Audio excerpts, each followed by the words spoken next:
Happy Pride.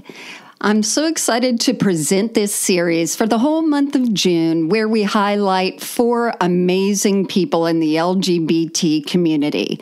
Each one might be someone you know, or you get to be introduced to them. The great thing is, whether you're in that community or whether you're an ally like I am, there's so much to learn. I have been truly challenged during this time of recording and getting to know these individuals. I have fumbled. I have made mistakes. I have learned. I've been challenged, and I'm leaving all that in because I want you to see how no matter how much we think we're an ally, it doesn't mean that we can't improve and can't be challenged and learn. And part of that is by being embarrassed at things we might say or mess up. I really hope that this encourages you, especially those who are younger or older, who are still trying to negotiate their own identities. I hope this gives you some peace. And I also hope, you laugh a bit.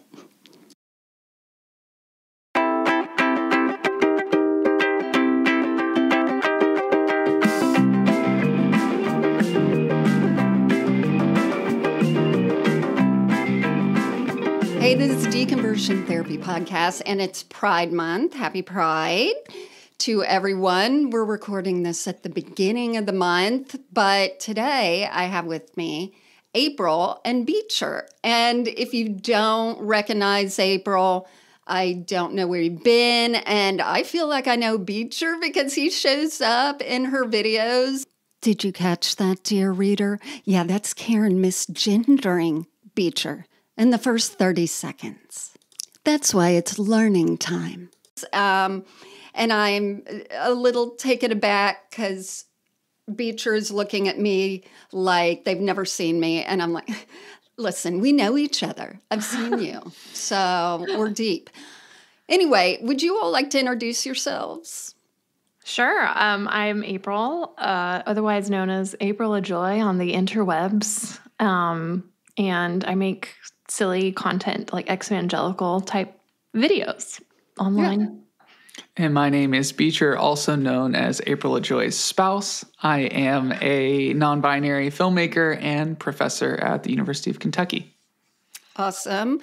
And let me just understand Beecher for a minute. What is your favorite movie? This is going to say everything.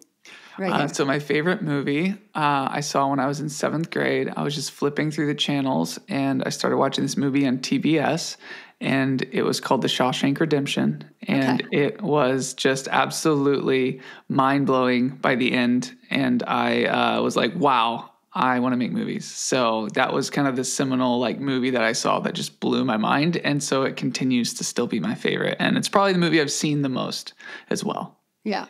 Okay. We're together here because either that or Kindergarten Cop. I won't accept anything else. But I was so worried you were going to say Jean de Florette, which is a good movie, or something odd. So I'm glad. Kindergarten Cop's a good reference. I also watched that many times on TV. The Bodyguard, Oscars. So what I wanted to bring you on here for is to sort of describe your relationship, because when you all first got together, I want to hear, did you get together in church or what? How long were you married until Beecher began to realize they're more non-binary, and how that affected your relationship? Yeah, so we met at Regent University. So not church, just Pat Robertson's school. Way different. Which is basically church with homework. PTO. Yeah, so that's where we met. Beecher was there for film school, and I was there for journalism. And we kind of hit it off. We were both still very conservative, evangelical when we had met. And even when we started dating, we got really involved in a local church. Yeah. So we started off as friends, started dating a little bit. And we had about a month of really easy, smooth dating. And then about a month in, I told April about my gender dysphoria that I had since I was in 6th grade. And she's the very first person I ever told. But of course they didn't call it gender dysphoria. No, that wasn't. We didn't know what that was.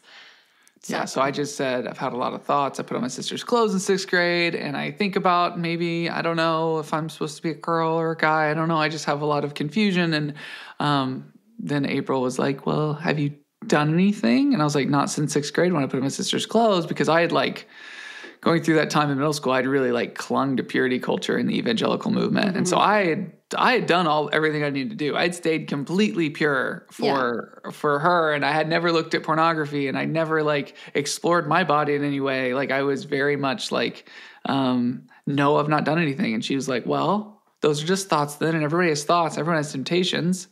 And then somehow within a few months it moved to, I was like, yeah, okay. Because the thoughts got worse, and panic attacks and anxiety because somebody knew my secret now. Yeah. And then eventually it was like, oh, okay, this must be a demon. And April's like, great, it's probably a demon. And so then it was this ridiculous summer of a lot of difficulty. I was seeing a therapist that was kind of a Christian therapist. And then April performed some exorcisms on me. One exorcism. That Beecher asked me to, because I was the Pentecostal in the relationships. I was like, hey, I know how to handle We can a demon. get this out of there. Yeah. Exactly. I had the demon of intellectualism cast out of me in church. Oh, and Kundalini, because I did yoga once. Wait, demon of intellectualism? That was actually what it was called? Yeah. Yeah, because I was thinking too much, and that interrupts God's spirit because I really wanted to be slain in the spirit. I was like you. I was pure. I did everything by the book. I was, Jesus freak, all that good stuff. But I'm watching people fall out. And I'm like, God, why don't you touch me? Why don't you love me? And yeah. And of course it had to be your fault, not God's fault. Oh, it's in a demons. And, what was it? The difference between knowing God and loving God is 12 inches from your head to your heart. Oh, yes, I've heard that. And yes, I tried to speak and be slain in the spirit and speak in tongues for many years, and nothing. I didn't have that demon. April, you didn't pray that demon out of me. You failed. I actually had to pray about it because Beecher had never spoken in tongues, and I had. And so for a while I was like, are we unequally yoked? I don't want to be the spiritual head in this relationship. But I also thought that her speaking in tongues was kind of like a superpower. I'd be like, I'm having a hard day. I need you to speak in tongues over me. I wish I could do it. Yeah, no, I definitely spoke in tongues as part of the exorcism. So, no demons came out, by the way. It was TB, yeah. Right. Either they're still there or there were no demons. So. Let's get to the end of that story. And did your speaking in tongues sound a bit similar to where you learned how to speak in tongues, or the other people? I had 1-2 sentences. It's the same stuff every time. Yeah. It's so great to just watch the videos of different pastors speaking in tongues and realizing people in their congregation have the same cadence and sound, and you're like, that is very interesting.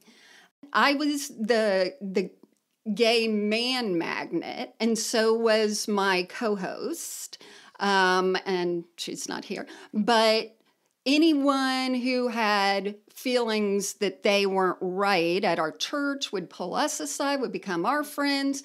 And the same thing, I would feel terrible because they were suffering.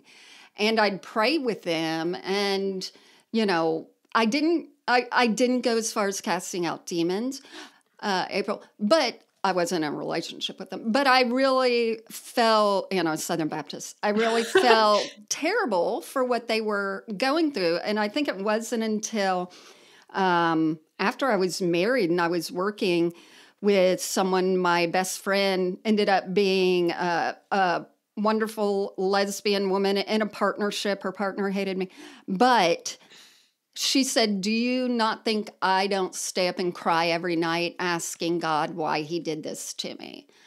And for some reason, that had never hit me my whole time.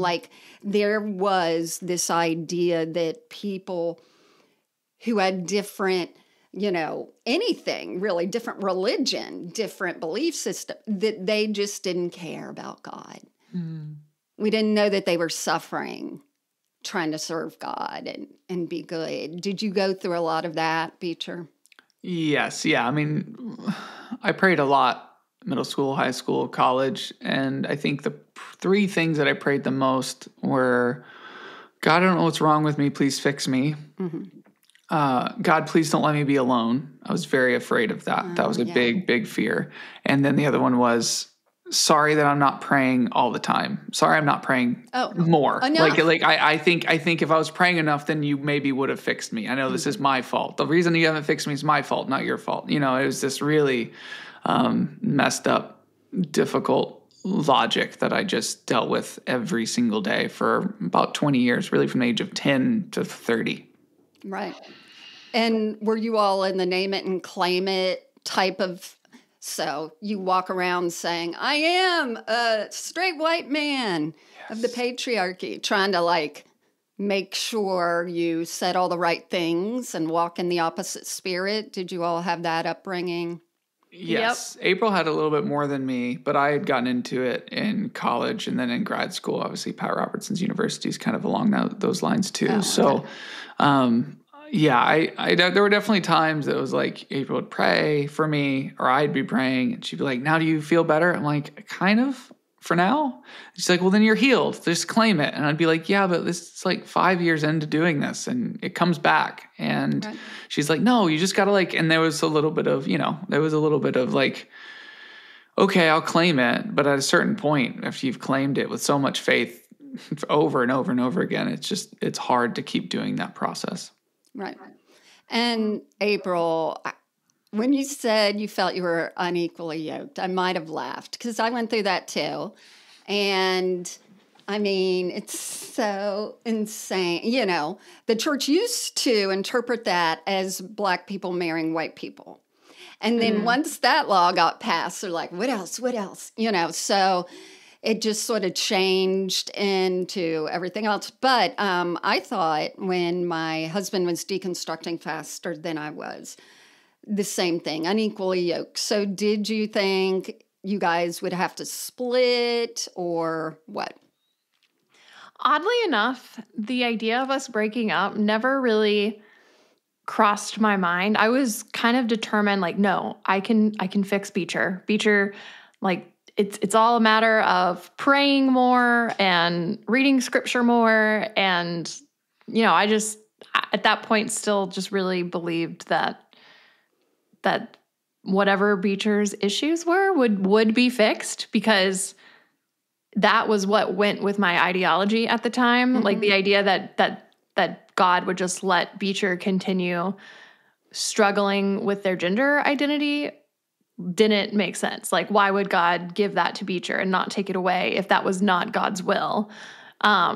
So yeah, it's weird though. Beecher and I talk about that first year when we were dating and then engaged, that it doesn't make sense why we were together because it was really hard, stupid hard. Yeah.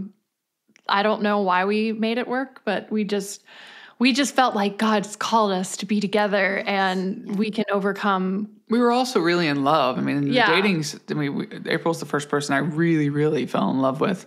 And when I was with her in person, it was great. It was just this is great. But as soon as we get apart, that's when the anxiety and the panic attack, all the stuff. And I'd be like, I got to break up with her. I can't keep doing this process. And then I'd get in person and we'd try to have those conversations and we'd just be like, but why? We liking? We couldn't. It was a very confusing dating season for us. And then, I got to a place through therapy that I kind of got my head above water where I could function and then was doing a little better. And then, I did propose within a year of us starting dating. I proposed and then April said yes. And then we were married 7 months after that. So about a year and a half into dating, even though it was a really rough year and a half, right. We got married at the end of it because we were very much wanting to physically be with each other, but we were saving that for marriage. Yeah. And so I think we rushed into the marriage decision, even if we maybe mentally and emotionally weren't ready, but we both were very much wanting to be physically intimate with each other. And so it was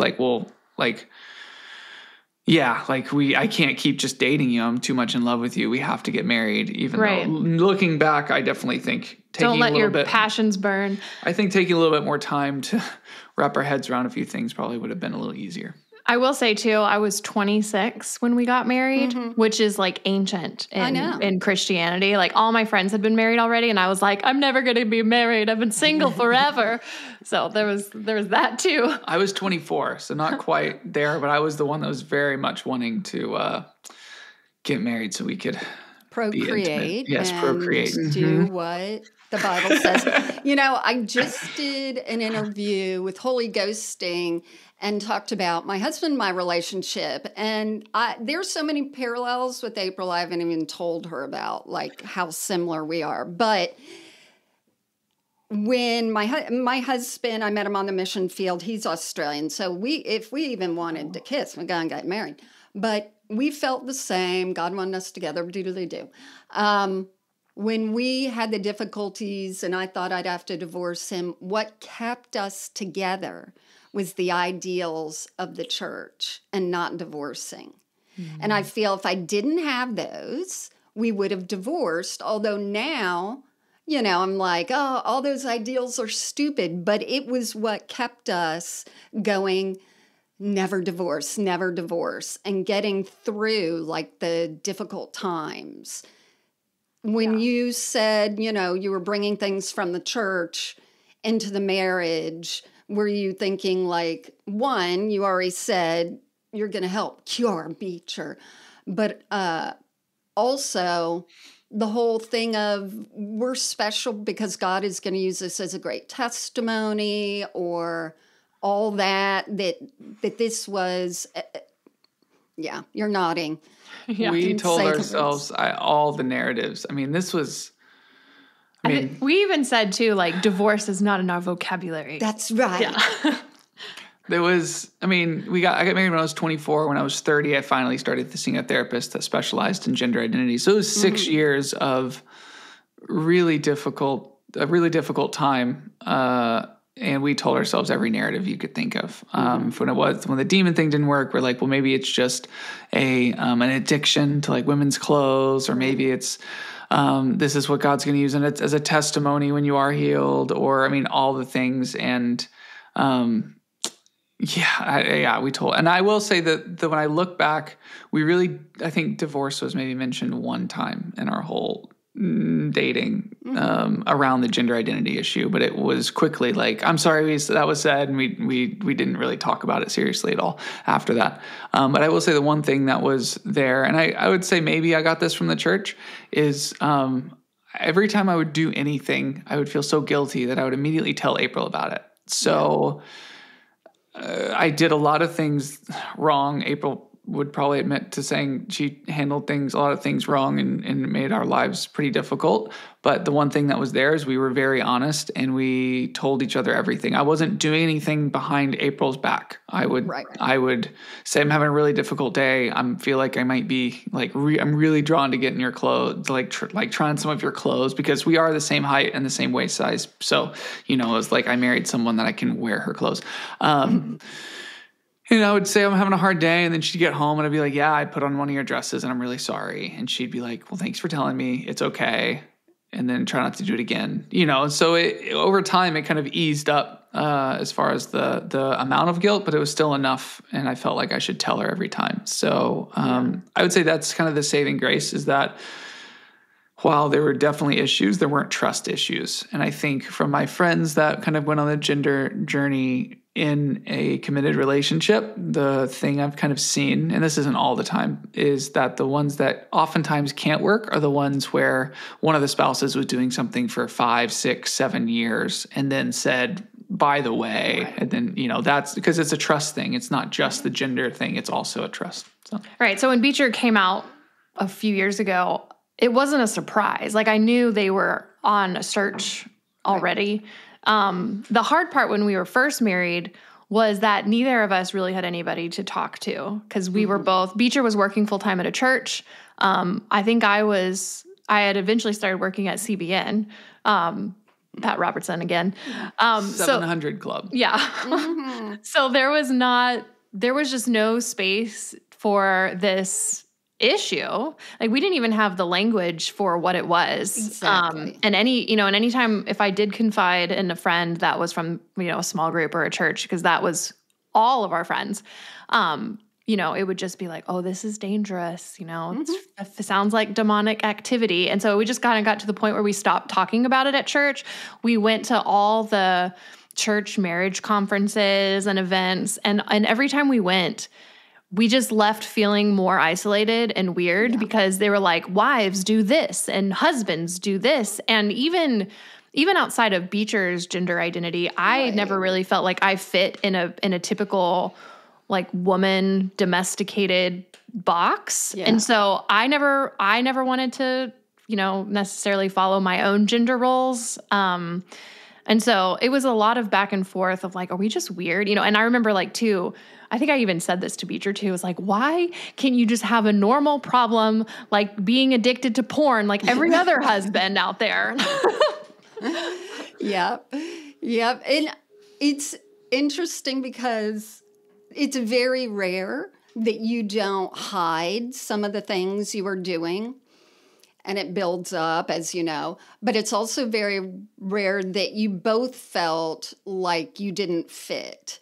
Like if one of you felt like you fit in that traditional church role, but it seems like you both were like, we're both weirdos here. We're not the Proverbs 31 wife and the, this and that, which I always find interesting that all marriage advice is given by 3 bachelors, God, Jesus, Paul. But that's great. The whole thing about, it seems like you both were still on that quote soulmate journey, but not knowing how to fit the parts in correctly, or I'm not sure. So tell me about Beecher and April, when Beecher came out. How did you do it? How did people react? So I'll say that it was kind of June of the pandemic, so 2020, when I hit a really low point. And so after 6 years of trying to deal with this and April seeing it, having a front row seat for it, I think, I just hit a point where I said, I don't think I can do another 10, 20 years of this. Like I maybe could do another year or two, but like, I'm not going to make it very long. Like this is, so I hit a really low point. And when April saw how much I was struggling, I wasn't eating. I was very, very depressed. Right. It was finally like, okay, Beecher, like, I think I told April, like, I have to find answers. I don't know if it means I will have to do anything or I'll have to change anything, but I've got to find answers, because up until this point, I pretty much knew about, I knew about trans women. I knew about gay men. I knew about, obviously cisgender men that just kind of have kinks. And I was like, I don't know where I fall in any of this. Like I'm so confused and lost. And so I was like, I've got to go to somebody that has answers. I'd been to therapists before, but I hadn't been to anyone that specialized with anything with gender identity. So they were just kind of like, I'd go and they'd literally be like, this is an area I specialize in. You should go over here. I was like, no, I like the fact you don't specialize in it, because I don't feel like you're pushing me or controlling me or, any of that stuff. So I wanted that, but then so I found a great therapist in Chattanooga that was a very progressive, kind of open-minded Christian that came from similar circles, but she pretty much 80% of her clientele are trans people. And so I started that journey, and about 6 months into it, I was like, oh my gosh, I'm non-binary. I feel so at peace with that I don't have this pressure of trying to fit either of these boxes, because I think so much of the pressure was like, well, if I transition to live as a woman, that's also pressure to try to fit in this box. And I don't want to. Then I think once I finally said, I'm not going to have this anxiety trying to choose between these two options, because I'm just going to be myself and live outside of these boxes. And once I kind of did that, I just felt an immense peace. And I told April in October, and she was like, and this was October 2020, and she's like, oh, okay, cool. Do you have to tell anybody else? And I was like, yeah, like I want to. And she's like, well, why? And it was a lot of like, okay, let's non-binary. That's cool. Just let's keep it quiet. Well, also because Beecher worked at a conservative college at the time, which was our livelihood. And so I'm thinking very practically, but also like both of our families are pretty conservative Christian. Some of our more close family has become more progressive, but extended family, still very conservative. Right. And We had deconstructed a lot, really starting with Trump, but we deconstructed a lot by this point. So personally, April had deconstructed a lot, but we were still in a lot of circles that she had a good sense of what we were going to lose if I came out. And so her idea was to, once again, just try to kind of. it was that, but also I still wasn't fully, like, I wanted Beecher to be happy and find their peace. Right. But I was like, why do we have to bring other people in it? Because as a preacher's kid, you're trained from an early on to really care what other people think. And it was not a healthy reason to not do it, but I was just really anxious about what people would think of me and Beecher. And like, so there was a lot of fear around me not wanting Beecher to come out. And I think I had some of those fears, but it was overridden by this immense peace and happiness that I was feeling. And I'm like, but I've got to tell people. Like this is the answer I've been seeking for 20 years. Like we can be smart about it. Like, and I was just very, very, excited. And so, I told my family, close family, that October, right after I kind of realized that I was non-binary. And then it was about a year and a half from that point that I came out publicly. By the time I came out publicly, I had had conversations with about 50 friends and family individually, telling them a story, talking to them and answering questions they might have. And then by the time I came out, my core group of people had known about it for months at minimum. But then, I came out in February of 2022. And in that time, right before I came out, I informed the administration at the university I was teaching at, and they asked me to leave, but they gave me, basically 6 months of pay and benefits for not working. And they didn't say for not telling. They didn't say it overtly. I didn't sign an NDA, but it was kind of an unwritten, like, right. We're going to take care of you for 6 months because we really appreciate you not making this a big PR thing. It was very much that. And I was like, well, I got to, pay my bills and feed my family. So, okay, great. Take the money. And then so then I came out, like I said, February of 2022, and I've been out. So been out for a little over 2 years. Gosh, that's it. That's crazy. It feels like it's been a lifetime. It really does. The amount of life that I'm living and feeling and experiencing is just, it feels like a decade. I don't know how to, it feels, it's great. And how did you react, April? Did you have to go with Beecher to all the places where they were telling their friends? Were you like, I don't want to talk about it, and then have to say it 50 times? It depended on the day and who it was. Like for like my mom, I was there for it. Like Beecher's parents, I think a couple times I was there because I think they wanted reassurance that I wasn't going to leave. That's what I think. I think I did a lot of the conversations alone. And then afterwards, they would kind of check in with April and like, April, you know about this? And you're okay with this? Is your marriage okay? So April had to field those questions. But I was doing most of the coming out deep, heavy conversations one-on-one. Yeah, and I fielded a lot from like my family if they had additional questions, which was mainly just like my mom and my brothers. Extended family didn't really reach out. But yeah, by the time Beecher came out, I was pretty much very supportive and affirming. It took time to get to that point, and I think Beecher probably would have come out earlier if I had been ready earlier. But God's timing. More like April's timing. But yeah, but once Beecher did come out, we did hit there was like some extended family that we were semi-close to on both sides, but not like super close, that, kind of try to draw lines in the sand to say, well, my grandchildren will not be allowed around Beecher or our kids in some instances because they thought our kids would be a bad influence. But I mean, not that I need to get into all the weeds, but what I'd done is I'd picked out the 50 people that I felt like kind of covered every corner of like my friends and family that I wanted to keep in my life.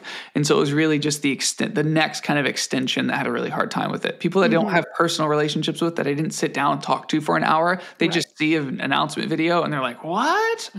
April's turned Beecher into a Democrat. From Beecher's side of the family, I 100% got blamed because I had been very vocally more progressive than Beecher had up until that point. Right. And so they were like, well, it has to be April. She Even did though it. I was also very progressive. Like, we deconstructed very quickly at the same time. I was Together. also equally as progressive. I just wasn't saying it publicly because I was a exactly. professor and at a university. It was a Christian university and stuff. But yeah, we read all sorts of theories. The craziest theory was I had a family member write a letter saying that they knew that I was non-binary whenever I visited their house and watched The Walking Dead on AMC, and that, or not knew that I was non-binary, but I watched The Walking Dead, and they knew that I was allowing other spirits into That a into demon me. had come out of the That- TV. Out that of the demon- TV. It Yes, just- because I yeah. watched the number one show when I was in college in the world. I watched it, before streaming live, and they saw it and thought, well, Beecher's going to. That was letting in their spirits. rationale. Like, oh, Beecher's Yeah. non-binary. It was that Walking Dead demon. That was it. Because I don't know what angels are doing, but they never come out of TVs. They don't attach themselves at thrift stores to things. I'm like, what the hell are they doing? These demons, they've got it. They're on They top of cover it. Their all marketing bases. strategy is top tier. Exactly. So, how did it change your relationship? I know that there's like Beecher was always Beecher and still is Beecher. Was that something that you had to do in your mind when all of this was happening, or? Yeah, so I tried to kind of disassociate for a while. I was living in denial for the first several years. Yeah. Because it didn't really affect me. I wasn't dealing with dysphoria.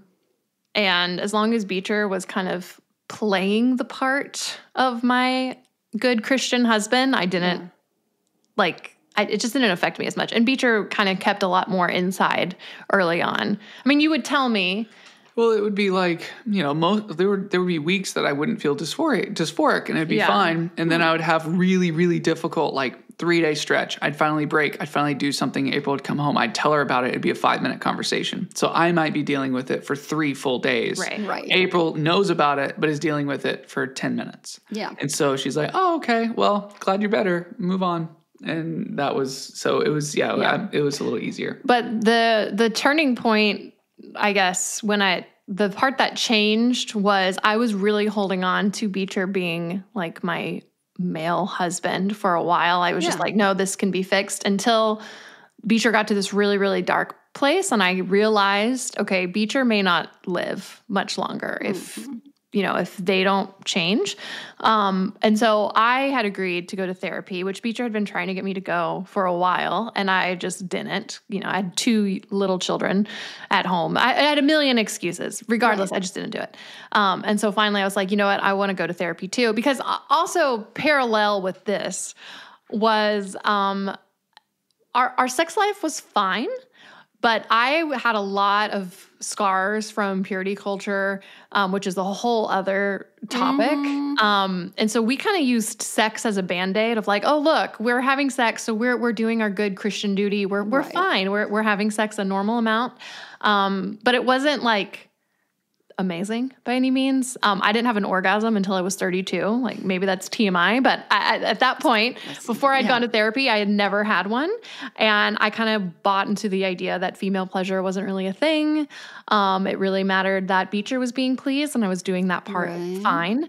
And to be fair, Spread that seed. Right. Beecher. And to be fair, Beecher was very much like, can I please you? Like, do you? And I couldn't get there. I had too much shame. And for me, just kind of the way that I work is I want to connect emotionally during intimacy. And that's like the priority for me. And April had so many scars from purity culture that she was like, no, let's just get it over with. And so I wasn't fulfilled. She's thinking she's fulfilling me, but I'm like, this isn't fulfilling me. This isn't this is not what I want to get out of this. And she's obviously not happy with it. And so I remember, after kind of, I came out to April as non-binary, and then October of 2020.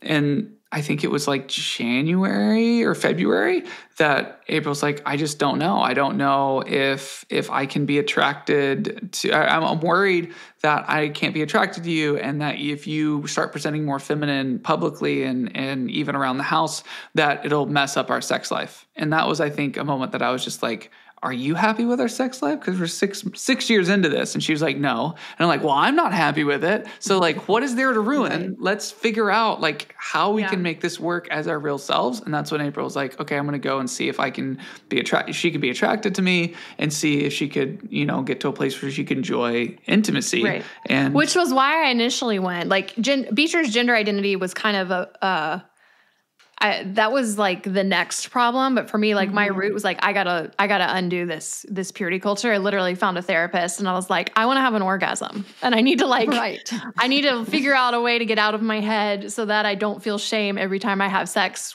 Yeah. Like every time I have married sex, because I shouldn't feel that. Listen, I don't know how old I am. And my husband's the same, 56, over 56, 57.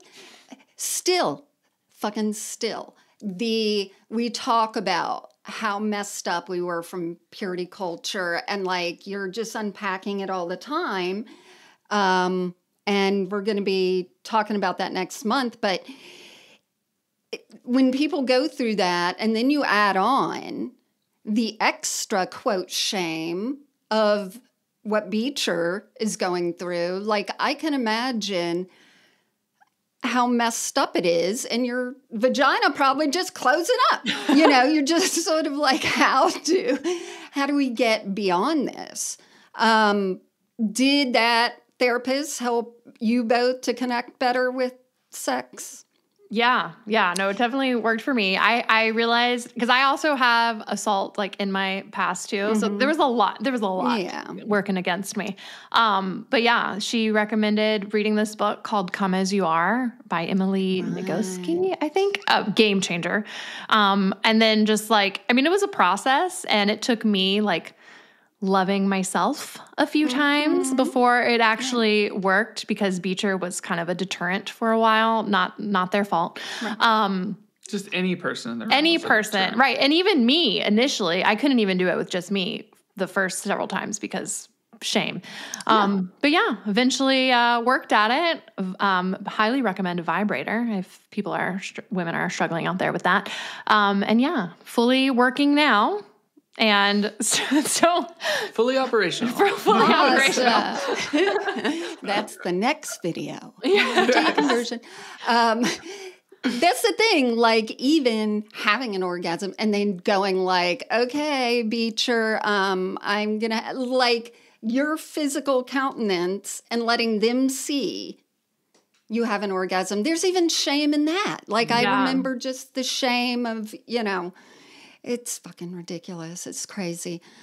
So do you think your sex life improved with Beecher being able to express themselves publicly also? Yeah. Well, because I think Beecher being willing to figure themselves out helped me figure myself out. Because also in this process, I realized I'm bisexual, which should not have been a surprise because I had always been attracted to some of my female friends. Right. I just thought every straight girl was. That just seemed, which honestly was why I believed that being gay was a choice for so long, because it just made sense for me. Like, yeah, I could choose that if I so wanted. But I can push it down like every other good Christian. Yeah.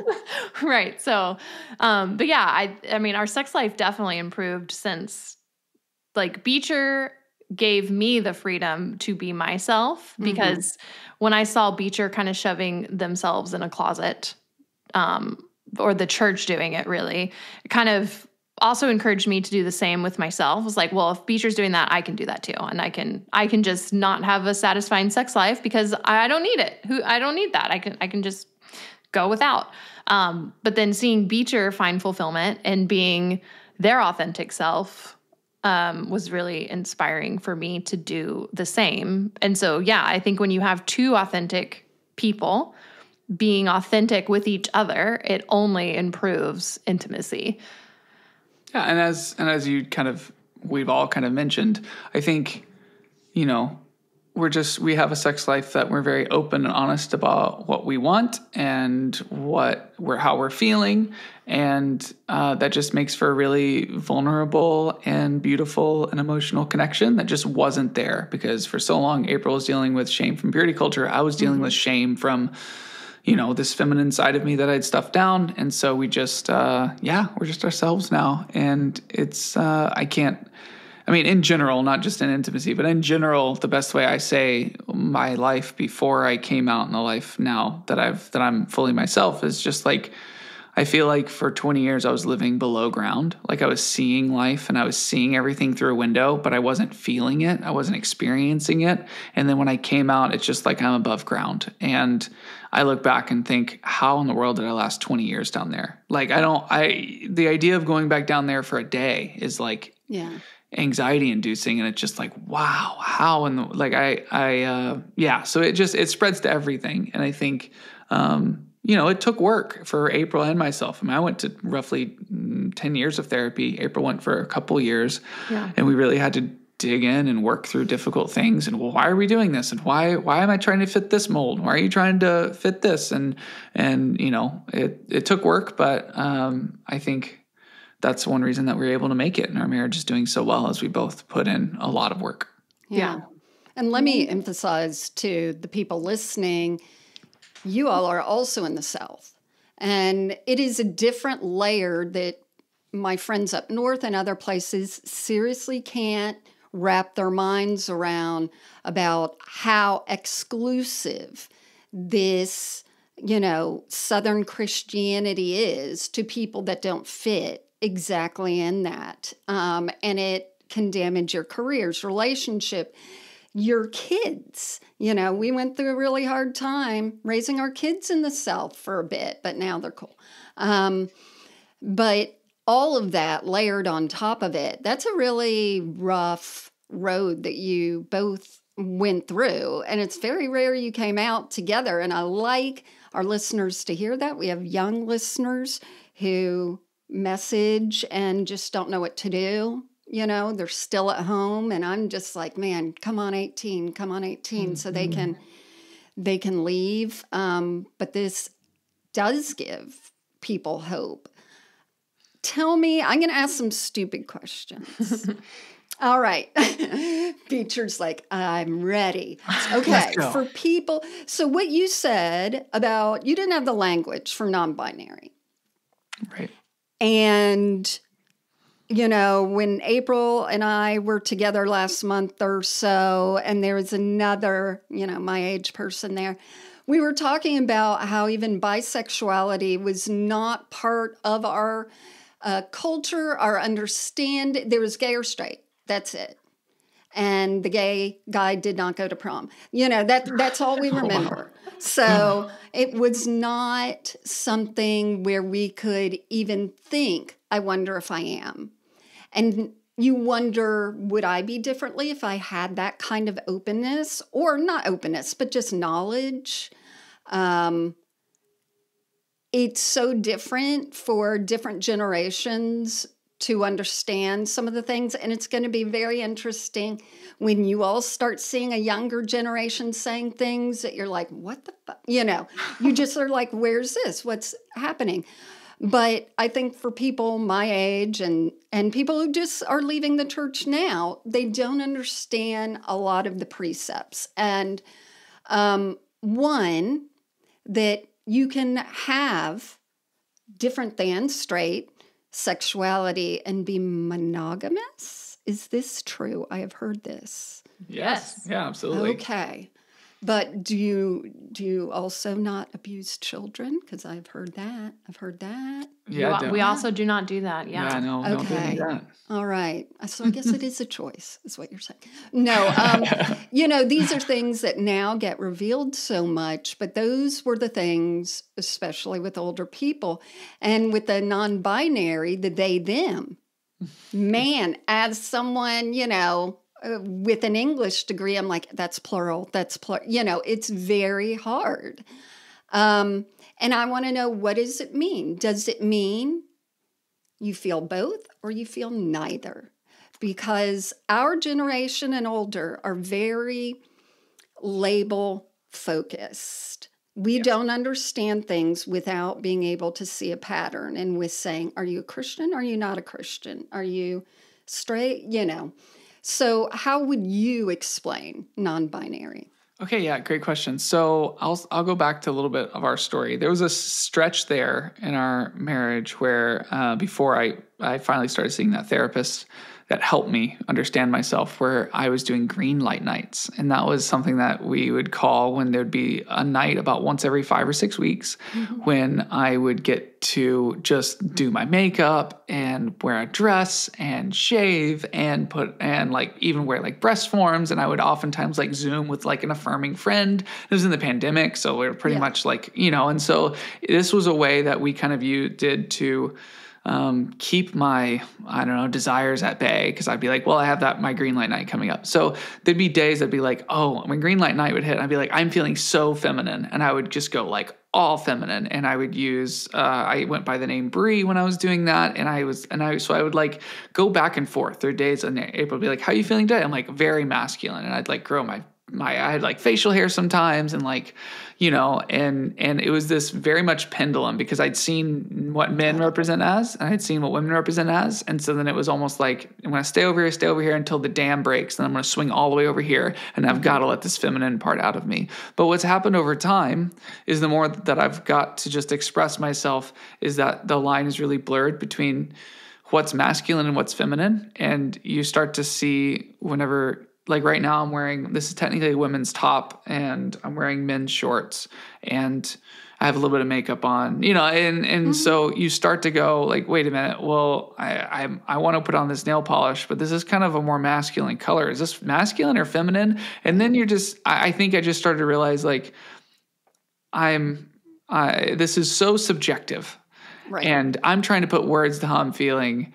And I realized that I was swinging a lot less the more comfortable I got and more comfortable I just got being myself. So I think what non-binary means to me is that I'm not trying to fit either of these boxes of feminine or masculine. I'm just trying to say, Beecher, what do you like? What do you want to wear? How do you want to present? And I'm not worrying about that as much. So I guess in a way, I would just say that I feel feminine and masculine inside, but by saying I'm non-binary is this commitment kind of to myself that I'm no longer going to try to fit these boxes that society has taught me that I have to fit one or the other. So a little bit of both. I don't know if that, and I'm hopeful. You mentioned like in the next generation, like there's going to be things that the younger generation does and says. I mean, this is just me personally. I hope we get to the place where there's so many categories of people that eventually there are no categories and everyone can just be themselves. And we're not so worried about, well, then what are you and what are you? And instead it's just, yeah, that's Beecher. Yeah, that's April. Yeah, that's Karen, and that's I would love to see that one day. It's interesting too, because when Beecher had first come out, especially with like people older than us, when Beecher would be like, well, non-binary, initially they were like, well, how often do you feel feminine? Like they really wanted to know. Percentages. Right. Like percentage wise, like how often? And so it was weird because initially when Beecher would kind of explain, like, I kind of just feel in between. Some days I feel more masculine, which honestly, we were probably saying that too, to like ease the blow a little, but they really clung to like, oh, sometimes Beecher feels masculine. So in their mind, they're like, well, why can't you just be masculine around us? And so it was kind of like another way of being in the closet. Like they were, except like, oh, that's cool for you to do that when you're not around me. Mm-hmm. And so it just kind of became this. And I think one reason too, because we were talked about pronouns for a while, and Beecher, I think, and you can correct me if I'm wrong, was like, really all pronouns are fine. But if you gave people the room to use he, they would only use he. Like they would just completely ignore the other side of who they are. So I still think I'm probably there. I think if I could say I go by all pronouns and I got a pretty relatively even smattering of all of he, they, and she, I think I'd be totally happy with that. But yeah, as April said, whenever he, him pronouns are used for me, I just feel, I don't feel seen is the best way to say it. And so, and obviously like some people don't, it's just, they don't feel seen. Like they really want to know. Right. Like personally, like some people don't, it's just, they don't feel seen. Like they really want to know. And so, and obviously like some people don't, it's just, they don't feel seen. Like they really want to know. And so, and obviously like some people don't they're not saying he like with intention to harm. It's like exactly. And those people, it's interesting. So when I'm talking with somebody and they use they them pronouns, and if anyone's listening that is wondering what's the point, what's valuable about pronouns, is if I'm around somebody and they use they them pronouns, I feel safe with them, and I go, oh, okay, you're supporting me, and I can be honest and real with you, and like we can develop a friendship. And if somebody comes in and uses he him pronouns, I'm just in like, was that a mistake, or are they not cool? I don't know. Let me like look at their Facebook, I guess, and see if they've posted anything about Trump. You know, like I don't like it's just I'm unsure. And so I have a friend that she's older and really struggles with pronouns, and she was using he him pronouns a lot. And then one day she like bought me a mug that says they, them on it. And it was like, I saw this and really just wanted to get it for you. And that was just a way that I was like, oh, okay, even though you're missing the pronouns, like you're trying and you are supportive and you are affirming, and like, that's cool. But I think that's the kind of thing that for me to be real and honest with people, if they use they, them, it's just easier because I go, oh, good, I'm seen and I'm understood. And if you're using him and you really are messing it up, then it's almost like I'm going to need you to do something extra just to like show, like if you're buy really me something, another mug, a dress. Yeah, exactly. Yeah. And they, of course, people will come up and sometimes apologize, and then I'm like, oh, cool. But then they want to maybe over apologize, and you know, it's just like it's a little it can get a little awkward. So if you do mess up a pronoun, what I would say is mention it, say really sorry about that. The person's probably going to say no problem, and then just move on. Right? You've told that in those instances they've told me that they're affirming of me, and that's all I need. Right. And we are not pronoun police. Like those people exist, and you know, people can do what they want with their own story. But like if I hear people use he, him for be sure too. And I just make sure that the next sentence I'm like, oh yeah, they, like, and it's like, it's a very subtle way. And cause I'm not going to force someone to use the right pronouns, cause people will just do what they want to do anyway. Yeah. But you had to change things too, from husband to spouse. Is that what you use? Yeah. Or? Yeah. I use spouse just cause it's a little less confusing. Although, like, full disclosure, if I'm and I've given her permission to do just given me permission. If I have to get my car fixed, or like I'm dealing with like a more masculine whatever, I always like, oh yeah, well my husband, like I don't know. I just feel safer doing that. Yeah. Well, and they respect me more. Like, oh, she's got a husband. Her husband knows, which I know. I think. Well, yeah, it doesn't matter. That goes here too. So, you're non-binary, like to dress in, quote, women's clothes sometimes. What's the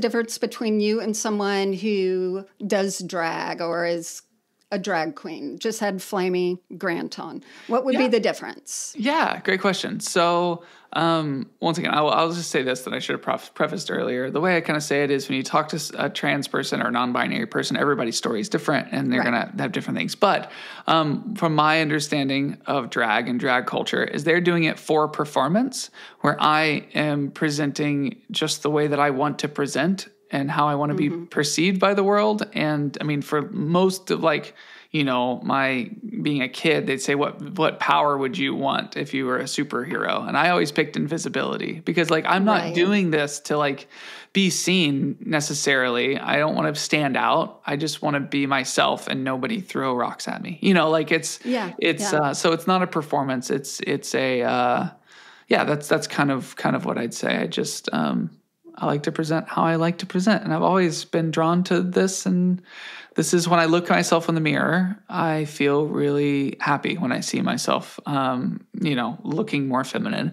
And I would say too, if I was the way I also say it is, if I was on a deserted island and was just myself, I would still be doing this. I'd still be putting on some makeup. I'd still be wearing women's clothes, even if there was no one else around for performance wise. That's what I kind of say. Yeah. And then between non-binary and trans. So interestingly, there's kind of a discussion going on right now, and I'm kind of on the periphery of it. So from my understanding and the way I use the word trans is an umbrella that underneath fits anyone who does not identify with the gender on their birth certificate. or like their original birth certificate. And so for me, my original birth certificate says male. So I identify as non-binary. So I use the word non-binary more because it's more specific, but I still see myself in the trans community under the trans umbrella, but the non-binary is kind of underneath. But I will say there are some people that are, I've seen be like, non-binary people aren't actually trans. Right. And I'm just like, I don't know. Like I don't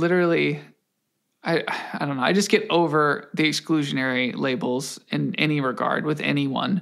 I'm like, I think I had a conversation, I want to say maybe even with April the other day, about like, if there was a cisgender man and he was cisgendered, but he likes wearing skirts, like, would you be, I'm like, yeah, I hope he wears skirts, and I would welcome him to everything because he's breaking down the gender barriers, and he doesn't have to be non-binary. He doesn't have to be a certain level of trans to be able to be honest with himself. And so I think I'm just very much for, I don't want to put up barriers and walls. If somebody wants to express themselves in a certain way, then I fully support it, especially if it's breaking down gender barriers. So I would consider myself under the trans umbrella, but more specifically non-binary. And then under the trans umbrella, there's trans women, there's trans men, trans femme, trans masc, which means I'm not going to get into all of it, but there's different variations underneath. But I consider NB, that's another nickname for non-binary. Yeah. I consider NBs underneath the trans umbrella. See, I wouldn't have, and that's just from my own not knowing.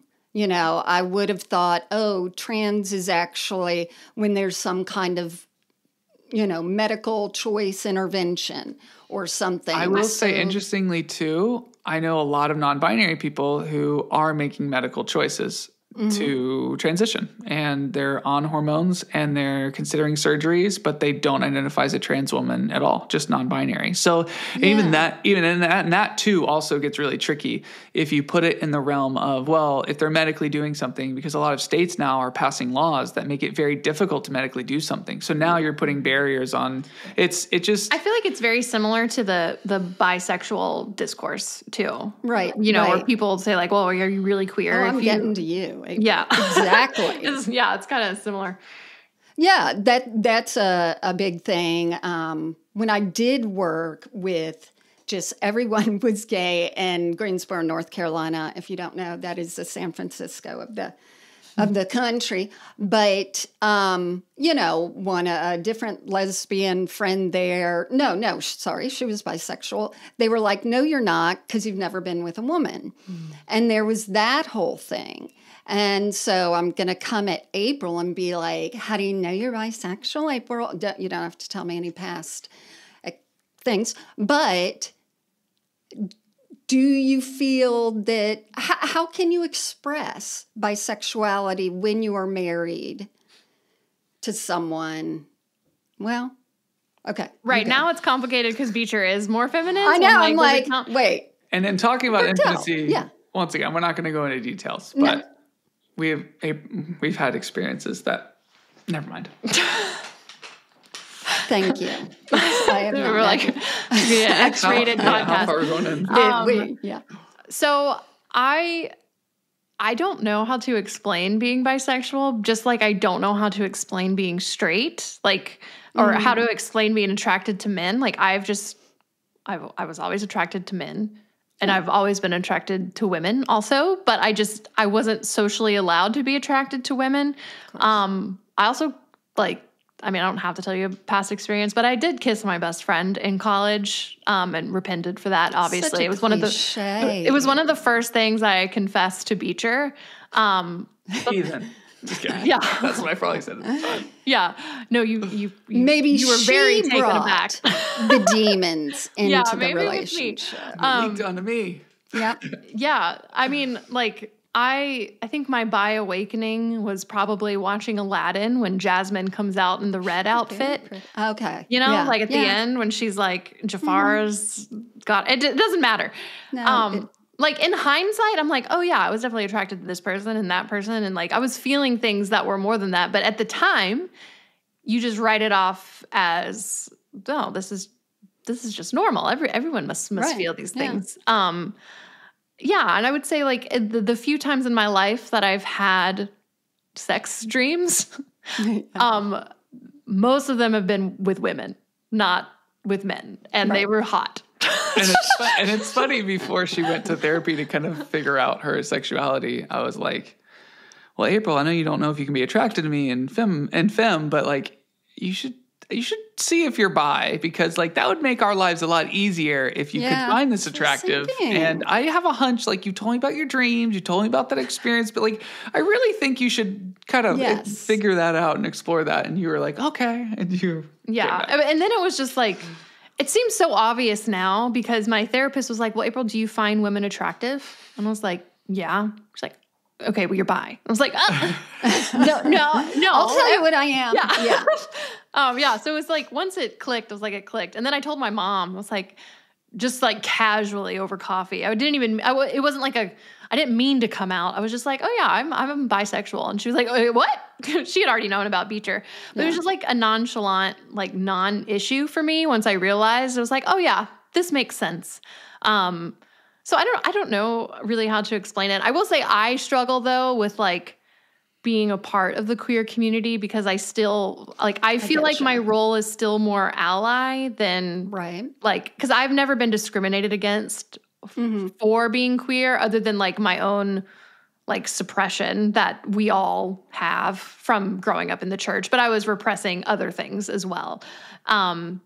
So yeah, that's kind of my take. Like, yes, I'm bi, which I guess makes me queer. I'm also married to a non-binary person, but I don't like, I have pride, but I don't know. I still feel weird about, I don't want to like take space in a place where I feel like other people are more deserving. It's interesting because you equate the LGBT community with suffering and or persecution. And if it does get to a place where none of that ever happens, does that mean that all the people cannot also identify with LGBT because they haven't been persecuted? What I'm saying, April, is go for it. If you feel comfortable. Like, I do get it because, especially being on TikTok, which I haven't been on for a while, there's such dividing lines about what you can be and what you can't be and what you can be accepted for. And I'm the same. I'm Hispanic. And I'm like, but no, I don't look it. And I grew up with white people, so I can't belong, and there's all that sort of feeling. And I think sort of not forcing ourselves into it, but that does bring society closer to not seeing labels as much if we do include ourselves. But I get that. You're not rainbow ready. That's what the issue is.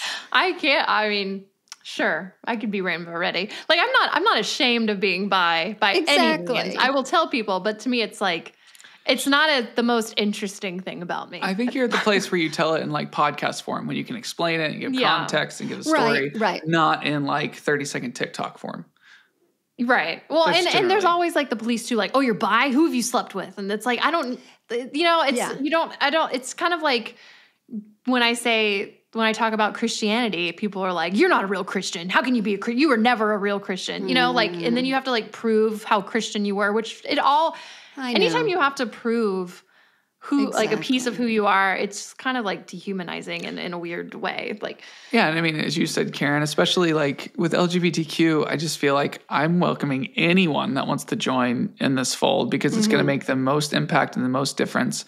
And it's going to, once again, make it less of a stigma. So yeah, I don't know. I'm all for April being open and honest, open and being celebrated for that. But I also understand why she's making the decision to not post it. Exactly. Like, I get both. I think bisexuality has always been the shallow end of the pool. Especially zero entry pools, very fancy. Like, it seems like you're a beginner. You're a beginner LGBT person where you have, trans at the end and like they're almost authorities. And it's just funny how we keep seeing those sort of lines And we see it with faiths too, you know, oh, you're a Catholic. No, you're a Baptist. We see sort of how really committed you are to your LGBT-ness through that. And that makes no sense. But as humans, it's in our DNA to find patterns. That's how we survived, and that's what we keep doing. And it's good when people teach others sort of how they want to be talked to or how they want to be accepted, even if you don't understand their labels. Because many times I do not. But it doesn't matter. Yeah. Right. But then your brain is like, but it does matter. Because I need to know where to place them. And, you know, but it doesn't matter. And it's just really something I appreciate with both of you explaining something that 10 years ago, none of us would have understood, would have, you know, you could have been put in a mental hospital for some of this. That was a fear. That was a very real fear of mine for a long time. I thought that's what would happen when I finally told somebody. So April, a month into dating, didn't send me off, and I was very appreciative. I'm the hero in this story. I can For not sending me to it. I can see. And the funny thing is when you were saying, like, you were looking for the man, you know, because you're just a helpmeet. That's all you are. I don't know what the meat part is. It's gross. But you're the helpmeet. But you also explain that Beecher did things that I would think would be very head of the household, like telling you need to go to therapy, you know. And there was something else you said, and I'm like, it's interesting because those sort of are those head of the household, but then you switch back and forth. And I guess it's going with that seesaw. Well, Beecher had been telling me for years, and I kept being like, "Screw you, no." And I'd been going to my own therapist for like 7 years. By the time I told her, like, you really need to go see one to see. So that was, just some context. April told me I need to go to therapy a lot too. That's true. Well, and I always struggled with like submitting to Beecher. That's me. That's me. I'm like, be the head of the household. Be a man. No, I will not do what you just said. Exactly. Like I would literally, I would gosh. tell Beecher, like, you need to be the spiritual head and like lead this relationship. And then Beecher would try to like, well, we're going to do a worship night. We're going to pray together. And I'm like, screw that. I don't want, you don't need, who are you to lead me? Right? Like, you don't know my relationship with God. So I was fighting with myself the whole time. That's the whole thing. And again, our similarities. And that's why I became a missionary, because that was the highest a woman could do. Oh, wow. I was not going to be. Everyone else was like, I'm called to be a pastor's wife. Now I think that's so ridiculous that you're called to be a wife of a pastor. But like, to me, that wasn't enough, you know, for a woman. And that was the only thing that I could really do independently. It was a constant struggle because I was always a feminist. I wouldn't have said I was a feminist, but I was like, I can do anything a guy can do. Like, I played sports all through college. I loved beating up boys on the court when I was a girl. Kissing girls. Not like, you did it all. A girl, singular. So it was just this weird dichotomy. And even like my dad was a bit of a feminist too. And he had told me that women could preach. And so like, it was just weird that I technically in my heart believed that women could do anything, but I wanted so badly to have that good Christian marriage and to do what I thought was good and right in God's eyes that I was trying to squeeze myself into a box that I was never meant to be in. And I'm definitely the cook in the relationship now. I cook 95% of the time or more, but early on, April was trying to do that. She doesn't like cooking. And I'm not good at it. That April, we're twins. We're so literally, my husband does all the cooking. I do the dishes. I'm like, I know how to clean a dish. That doesn't take brain power. That was the first gender role we kind of just gave up on about it, probably a year into a relationship. We're eating I always enchilada. did something so, like, I get anxiety when I'm cooking. Like, Me too. I have to follow a recipe and I'm so anxious about it. At the same time and stay warm. April cooked enchiladas early on in our marriage, and she was so excited. And I got home, and she takes it out of the oven, and she'd put the blue rubbery lid on it. It melted. And so it had just melted into the enchiladas. But she's like, I think we can still pick around it. So we literally picked around it. I was like, do you fix anything else? She's like, no, just chicken and cheese and flour tortillas. And I was like, oh, okay. I like cooking. You want me to cook? No. This is what I'm supposed to do. Right. I bought this apron. I mean, I did the same, and I had the devotionals. I had the Women's Bible that was pink, and I had little write-ups by like Ruth Graham and Amy Grant, and Tony Erickson Tata, all the women. And I would try to be pink. That's what I would think, because everything for women at the Bible Arama store was pink. And I'm like, let me try and be that. And it's funny how then you rationalize, because we did the same thing. Like, my husband's a much better cook. It relaxes him. And my father, who's very, machismo Cuban man, still can't understand that. Wow. And he's 93. He's not changed. Yeah. We figured out. But I think it's interesting. We probably rationalize that as, well, if I cook, you have more time to read your Bible. Who knows what we said at first. I know. But you really do try and figure all those weird things out. I don't want to hold up more of your time, but I do want to talk about your book, April. Yeah. I do have a book coming out. Woohoo! Tell us. Yeah, so I wrote a book. It's called Star Spangled Jesus. Leaving Christian Nationalism and Finding a True Faith is the subtitle. And so basically, I mean, a little bit of our journey is in there. But it's basically, I was raised very evangelical, conservative, Christian nationalist. We wouldn't have called ourselves Christian nationalists, though, at the time, which I think is a lot of what we see today still. And so I wrote a book about Christian nationalism, and it's kind of a humorous book. It's probably, I would imagine it's the only somewhat funny book on Christian nationalism out there, because it's not typically a funny topic. But I tell the story of when I sang an original song called America Say Jesus that I, wrote on the Jim Bakker Show. So I tell it from this humorous perspective, personal stories that tie into modern day Christian nationalism and historic Christian nationalism, and why it's a danger to both Christianity, if you actually care about Christianity, and the country. Yeah. And when is it coming out? October 1st. So it's on sale for pre-order now. Okay. So I'll put links under this on YouTube and our thing where they can just click for pre-order. Yeah. And we're doing the same, Flamey Grant has something coming. I'm talking to Jennifer Knapp. She has something out.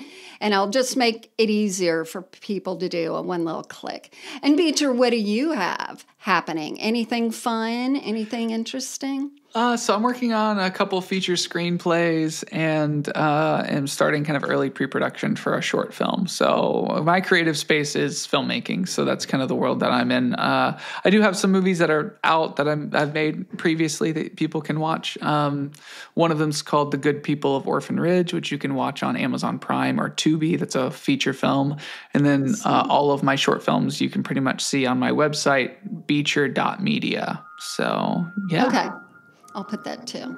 And are you getting your trash picked up right now? Yeah, can you hear that? I didn't know if you could. No, it's trash fine. Day. Usually it's my dog. Happy trash day. That is in the back. But okay, we'll look for you guys there. See, that's what I do all the time. I say, you guys.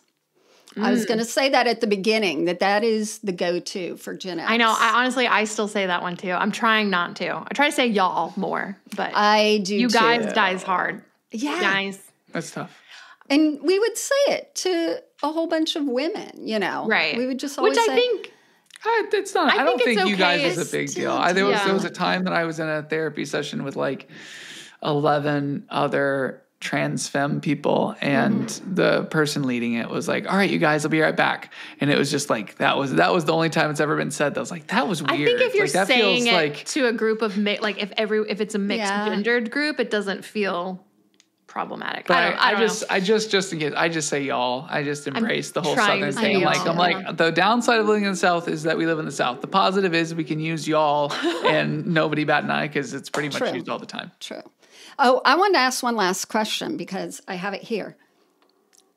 Do you feel like your relationship is being watched now that you have come out in different ways? Do you feel, as when I came out as a non-believer, that people are watching to see you fail, to see you, for them to be validated that what you're doing is incorrect?